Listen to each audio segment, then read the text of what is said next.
Hi there, today we're going to be making a really simple Mother's Day gift with a few items that you can pick up easily from your local supermarket. You're going to need some embroidery threads, some needles, some buttons, a water erasable pen, an embroidery hoop and some fabric.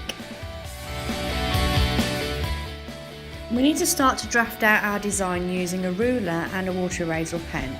So what I'm doing is just creating a really quick guide around the circle of the hoop for where my text is going to go. So I'm just taking my water erasable pen and just making a few little dots equally around the circumference of the circle. So as you can see, I've already gone ahead and added most of my text onto my fabric already, but you need to pay attention and make sure that you're keeping it nice and even around the circumference of the hoop. So I'm just finishing off the last bits now. So now you can see that I've finished off the text. I'm just about to add the heart-shaped detail now into the centre of our frame. So the heart, it doesn't need to be perfect. We really are going for that handmade look. Right then, it's time to start stitching. So I'm going to need you to grab your craft needle compact. What I really like about these is it's actually got the information on the back about what all the different needles do, and they're also colour coded so you know exactly which ones you're going for. So I'm going for the cruel one, and that would be the red one in our little packet. So you just need to turn the dial and pull out the needle you need. And now it's about deciding what kind of coloured flosses that you want to use. So we've got two packs, we've got a light and a dark, so you've got plenty to choose from. Right, I'm going to start by adding some detail to my heart first. So I'm taking the red floss and I'm basically going to be stitching in and out of the fabric, but making sure I'm staying within the constraints of our heart. So it really doesn't matter which direction you go in, just have lots of fun with this and try and layer up as much as possible.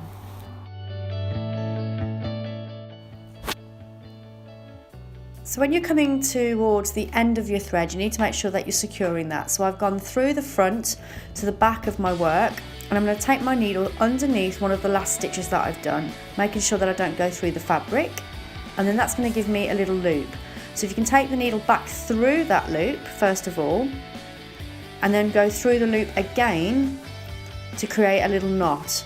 So just remember to give that a little bit of a pull there to get the tension, and then when you're ready you can snip off the excess. Now we're ready to add our button to the centre of our heart. So you can see that I've come through from the back to the front, and I'm going to take my needle through the top of the button first and then back through from the back to the front. So it's not like how you would normally sew a button on. And then I'm going to position it into the centre of my heart before putting the needle back through the fabric.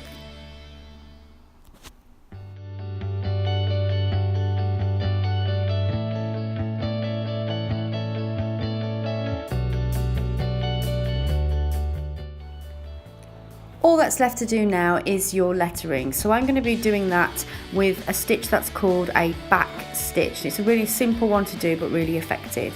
So what you do is you take your needle through the top of your fabric first and then come out to the front again. But you can see that you're always constantly going under where you've just came out.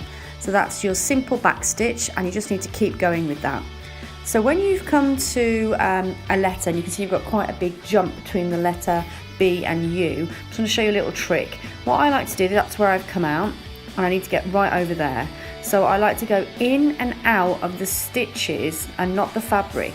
So I'm kind of tracing where I've already stitched, and then that way, when I then go into my letter U, there's not so much of a jump. So I'm just finishing up the last letter now of together. This is the very last stitch, and this is what your lettering is going to look like. To finish off our little hoop, I thought I'd add some little kisses in our red floss that we've used for the heart. So I'm just going in diagonally from bottom to top, and then I'm going in from the bottom to the top again, from the right to left this time. And that just helps separate the text a little bit, so it makes it easier to read when it's hanging on the wall. Okay, the last thing that we need to do in relation to the front of our little hanging is get rid of all of our pen marks. So remember, this is a water erasable pen. So if you have a water bottle, for instance, that you can just spray that on, you can do it that way. Or as you can see, I'm just using a little cup and water there and using my finger instead to get all of those pen marks off. To finish up our project, I need to go back into my craft needle compact and pull out one of the smaller between needles, which are the ones on the end there. And I'm also going to need a matching thread. And what we're going to do is do a quick running stitch around the circumference of the hoop and the excess fabric, using a large stitch, which is going to be called a running stitch. This is just where I'm taking the needle in and out of the fabric, making quite big stitches, as you can see, around the circumference of the hoop. So all I did then was pull the running stitch so it created a gather and secured it with a knot, and then what that allows me then to do is just trim off all of the excess fabric, and then that will help the hoop sit nicely against the wall when you hang it up.